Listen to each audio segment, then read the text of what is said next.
All right, so a lot of people are having trouble with doing the social distanced labs, and especially with labs in which there is one computer for multiple people. The obvious solution to me is to do a screen share. Here's how you do that. First of all, you need to open up Microsoft Teams and log in so that you're connected to your lab partner in your Teams meeting, even though your lab partner is literally sitting 6 feet away. That is, in fact, the situation we have here.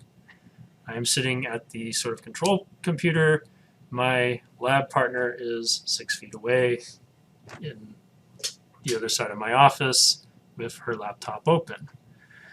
So let's say that we are going to run this experiment.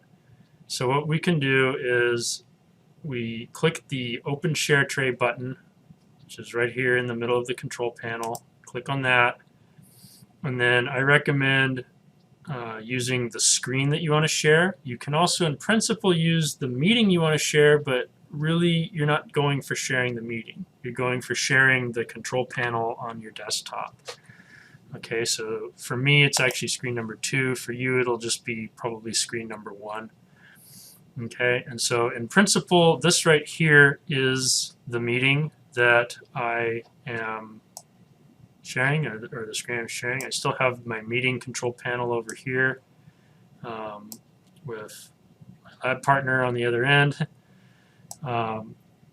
So then this right here would be your control panel for the experiment, basically your Pasco screen. You should be able to click record on Pasco and run the experiment. Unfortunately, I don't have that set up on this machine to show. Now your lab partner can do screen grabs to get everything. And then if your lab partner should want to basically edit on the experiment, or should want to point stuff out, then he or she can request control. And I'm going to show how to do that by way of having my lab partner share her screen instead. So we stop sharing, brings back up the meeting screen. Go ahead and share your screen. Okay, so she's brought up what she wants to share on hers. If you see something going on, or if you want to discuss something, like maybe there's a graph showing, you want to point out that there's a equation fit or whatever, you basically request control. It's waiting for approval.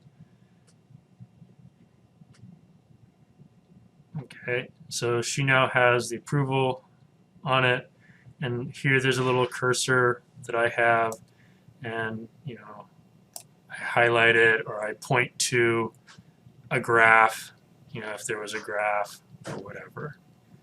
I point out the thing that I want. I ask, can you do this? Can you click on this button, etc. And then, in fact, I could click on these buttons. I should be able to click on, in this case, a link.